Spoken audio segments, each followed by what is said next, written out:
Bonjour, je suis Julien, personal trainer de l'Instant Coaching, expert en conditionnement physique. Et aujourd'hui, je souhaiterais traiter le thème du vieillissement. Tout d'abord, qu'est-ce que le vieillissement? Eh bien, il n'existe pas un seul vieillissement, il existe des vieillissements. Ces vieillissements vont différer en termes d'environnement et au niveau du style de vie d'une personne. Deux personnes de 80 ans peuvent vraiment avoir des différences notables entre elles.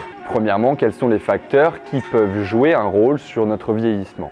Il va y avoir dans l'environnement tout d'abord les facteurs de pollution, de sédentarité et de tout ce qui peut être lié à habiter dans une ville ou dans une campagne. A l'inverse, au niveau également style de vie, il va y avoir la pratique de sport, il va y avoir tout ce qui est bonne santé, il va y avoir aussi le côté nutritif et toutes les activités que l'on a fait au fur et à mesure de notre vie. Traitons d'abord l'environnement.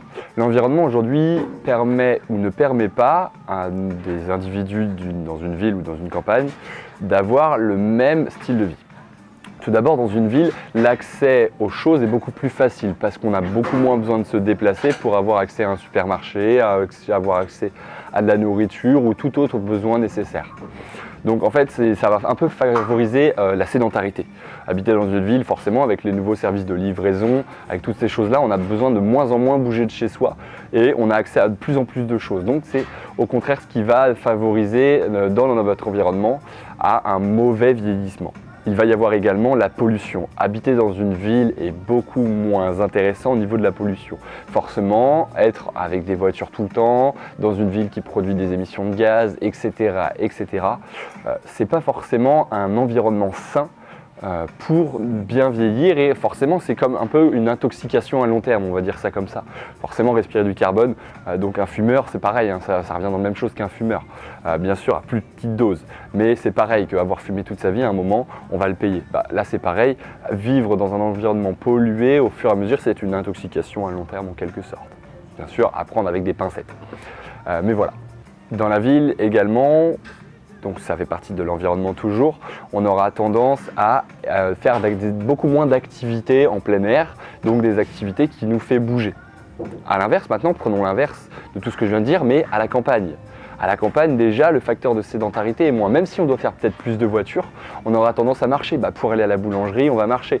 On utilisera des vélos, on utilisera tous ces moyens de transport qui sont beaucoup plus actifs. À l'inverse également, on aura besoin de bouger plus parce qu'on n'a pas forcément de livraison. Si on veut aller faire quelque chose, on se promène et généralement le style de vie à la campagne est différent. On a tendance à avoir accès à des produits locaux, on va chercher chez le petit fermier, le petit boucher du coin, etc.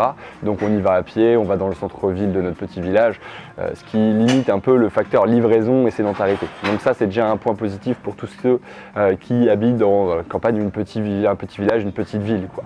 Comme j'ai dit avant également, au niveau de la pollution, forcément, vous vivez à la campagne, l'air est beaucoup plus sain, il y a peut-être des forêts, etc. qui permet un air beaucoup plus filtré, beaucoup plus sain, donc forcément une intoxication avec le monoxyde de carbone à long terme, on va dire, beaucoup moins important. Et donc ce qui est top.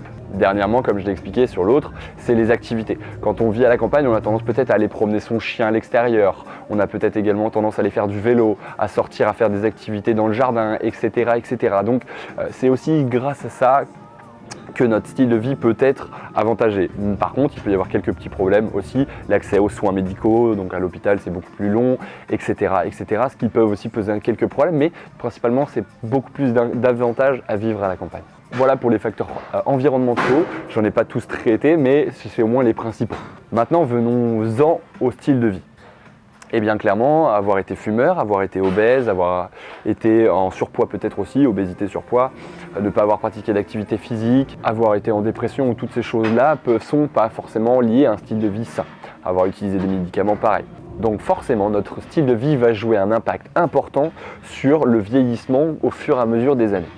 Quelle est la principale cause de mortalité chez les personnes âgées? Eh bien, ça va être la chute.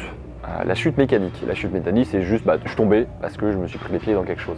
Pourquoi? En fait, diminution déjà de tout ce qui est aspect cognitif et également diminution de tout ce qui est musculaire. Donc on appelle ça la sarcopénie, diminution des fibres musculaires. Donc c'est les deux en fait, c'est la diminution cognitive et la diminution de tous les facteurs physiques qui s'emboîtent ensemble vont faire qu'on va moins bien vieillir ensemble et que on aura beaucoup moins d'autonomie plus vieux. Donc si ces deux facteurs ne sont pas bien travaillés, on va avoir une perte d'autonomie rapide. À l'inverse, si au fur et à mesure on a continué à travailler aussi bien notre cognition que nos principales qualités physiques, on sera forcément autonome beaucoup plus longtemps. Vous allez me demander, qu'est-ce que la cognition? La cognition, c'est l'ensemble des processus mentaux liés à la connaissance, aux réflexes, au savoir, aux décisions, prises de décision pour bouger, etc., etc. Il y a également l'attention qui est en compte. En quoi ça nous intéresse? Et bien en fait, c'est intéressant parce que plus notre cognition est élevée, plus on arrivera à être autonome et performant plus vieux. A l'inverse, si ta cognition est mauvaise, tu vas forcément détériorer au fur et à mesure tous tes facteurs de vie. Donc hop, j'affiche ça juste ici. Boum. Julien, on affiche, merci. Ce graphique comporte 4 courbes. Vous allez voir, le premier en A en rouge, le deuxième en B en bleu, en troisième le C et le dernier en D. L'axe vertical est l'axe des cognitions. La cognition, plus elle est en haut, mieux c'est, plus elle est en bas, moins c'est bien. A l'inverse, l'axe horizontal nous fait en fait la chronologie de l'âge de 0 jusqu'à nos 100 et 100 plus. Qui sont ces 4 individus? Eh bien, il y a un individu témoin, comme dans toute étude, c'est la courbe numéro B, qui elle était une personne témoin. Il va y avoir d'autres personnes, la courbe A est la personne sportive et sportive à haut niveau. Pas forcément à haut niveau, mais qui a travaillé sa cognition toute sa vie. La personne C, qui est une personne qui a pris conscience de l'importance de la cognition et qui a travaillé celle-ci au plein milieu de sa vie, à partir des 60-70 ans. Dernièrement, la personne D est une personne qui n'a jamais rien fait, qui a peut-être été en obésité, peut-être en surpoids, peut-être également en dépression, ou toutes ces choses-là qui font qu'on dégrade plus facilement nos facteurs cognitifs.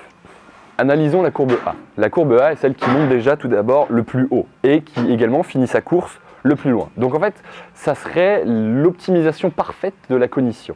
Comme je le rappelle, la cognition, c'est le processus mentaux lié à toute la connaissance, l'autonomie, à l'attention, à la prise de décision au niveau du mouvement, etc., etc.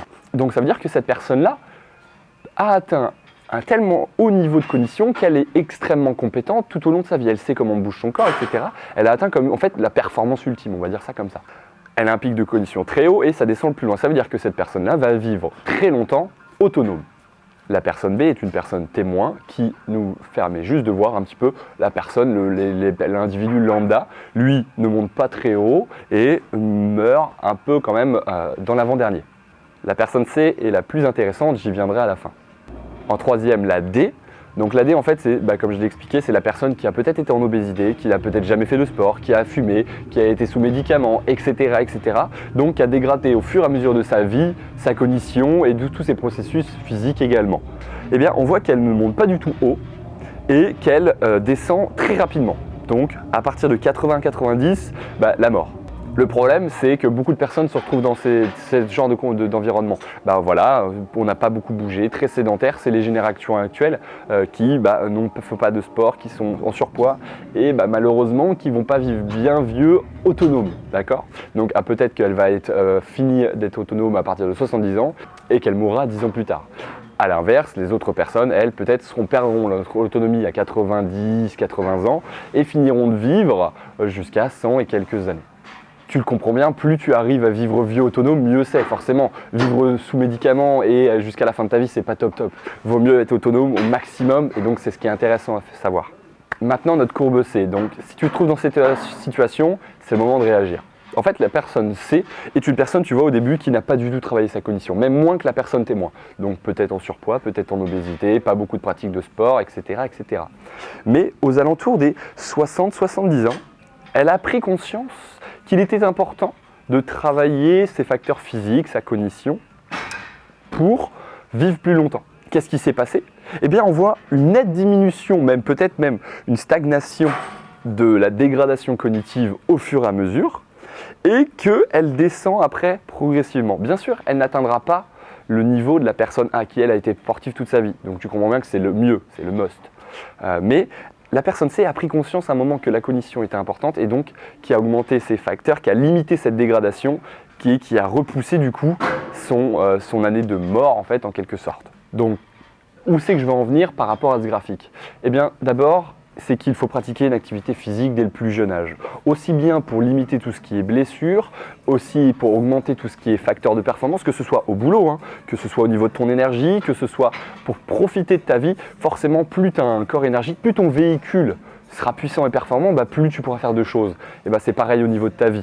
C'est super important. Donc le premier véhicule, ça reste ton corps. Si tu ne peux plus bouger, si tu es au lit, mais que c'est difficile de faire 1 kilomètre et que tu es essoufflé en montant un escalier, c'est qu'il y a un problème. Donc optimise ta condition de vie au maximum pour pouvoir profiter au maximum de ta vie, de tous les événements que tu vas pouvoir vivre avec aussi bien ta famille qu'à tes amis.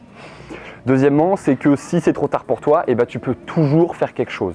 Il y a toujours moyen. Bien sûr, à un moment, si tu es alité et que tu ne peux plus rien faire, c'est trop tard pour toi. Par contre, si tu viens de comprendre grâce à cette vidéo, déjà, félicitations, et j'espère que je vais faire mon travail, mais prends conscience au plus vite possible que tu dois continuer à travailler malgré ton âge. C'est pas parce que tu vieillis que tu dois moins en faire. À l'inverse, c'est parce que tu vieillis que tu dois en faire plus que les autres pour continuer à être le plus autonome possible. Donc commence à pratiquer une activité physique qui permet de déjà travailler ta cognition, aussi bien dans la prise de décision que dans la connexion entre ton cerveau et tes muscles et ton corps, etc. Donc comme tu dis, tu limites les facteurs de chute, tu limites aussi du coup ta condition physique. Toute autre pratique également cognitive, les jeux de réflexion, que ce soit sur des sudoku, que ce soit sur des jeux classiques, il y a également des tests qui existent pour travailler cette cognition au fur et à mesure, les tests psychotechniques comme font les infirmières.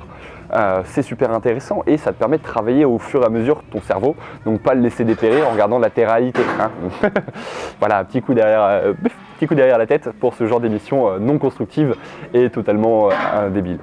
N'hésite pas à m'envoyer un petit message si tu as besoin de plus de détails, aussi bien sur les avantages de la cognition, que ce soit quand tu es jeune ou plus vieux, mais également quelles sont les choses à faire quand tu vieillis. Bien sûr, il faut adapter, tu ne vas pas continuer à faire des développés couchés à 200 kg toute ta vie, ou même du squat comme ça. Il faut continuer à adapter, tout en gardant cette performance et nos habilités motrices que j'ai traitées dans le vieillissement, que j'ai traitées dans la vidéo pour les jeunes.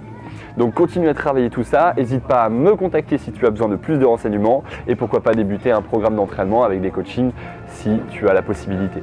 En tout cas, je te dis bon courage, j'espère que tu as aimé cette vidéo. N'oublie pas de t'abonner, de liker et de poser un petit commentaire, ça m'aidera à me soutenir en taguant tes amis également pour qu'ils voient cette vidéo. Je te remercie et à la prochaine, bon courage.